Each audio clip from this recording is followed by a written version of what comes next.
नमस्कार। आज हम एक ऐसे शब्द पर चर्चा करेंगे जिसे अक्सर धर्म और डर से जोड़कर देखा जाता है। वह शब्द है पाप। लेकिन आज हम इसे किसी धार्मिक दृष्टिकोण से नहीं, बल्कि अपनी समझ और जागरूकता के नज़रिए से देखेंगे। कल्पना कीजिए, आपने किसी से वादा किया है कि आप ठीक 3 बजे एक निश्चित स्थान पर मिलेंगे। आप घर से निकलते हैं, लेकिन रास्ते में एक दुकान की खिड़की पर आपकी नज़र पड़ती है। वहाँ कुछ खाने या पीने का सामान देखकर आप रुक जाते हैं। आप खुद से कहते हैं बस 2 मिनट की तो बात है। लेकिन असल में यह 2 मिनट का रुकना आपके उस प्रॉमिस के खिलाफ एक पाप है। पाप क्या है?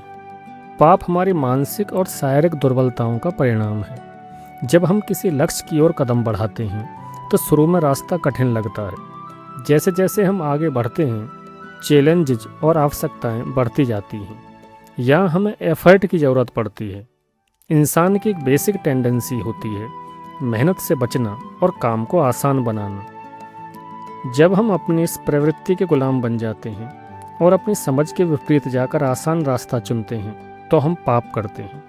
यदि हम केवल बड़ी बड़ी बातें सोचते हैं लेकिन कोई ठोस कदम नहीं उठाते तो वह मात्र कल्पना है, बेवकूफ़ी है और अपने ही विरुद्ध किया गया अपराध है।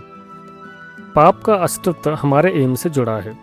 यदि आपने कोई वादा नहीं किया, यदि आपका कोई लक्ष्य नहीं है, तो उस दुकान के सामने रुकना पाप नहीं है। लेकिन जैसे ही आप एक लक्ष्य निर्धारित करते हैं, चाहे वो एक स्टूडेंट के रूप में हो, एक टीचर के रूप में या किसी संस्था के कर्मचारी के रूप में, तो आपकी हर वो हरकत जो आपकी समझ के खिलाफ जाती है, पाप की श्रेणी में आ जाती है। हम समाज से अलग नहीं हैं। हमारे कलीग्स, हमारे मित्र और भविष्य में जुड़ने वाले लोगों को यदि हम अपने गलत उदाहरणों, भ्रामक कहानियों या गलत सुझावों से उनके कर्म मार्ग से भटकाते हैं तो हमारा यह पाप और भी गहरा हो जाता है। हमारा कर्म दूसरों की सहायता करना है, न कि उन्हें रोकना। यही सिद्धांत हमारे राष्ट्र पर भी लागू होता है। जब हम अपने देश और देशवासियों के हितों के खिलाफ जाकर उन्हें गुमराह करते हैं या उन्हें कठिनाई में डालते हैं तो यह राष्ट्रीय स्तर का पाप है।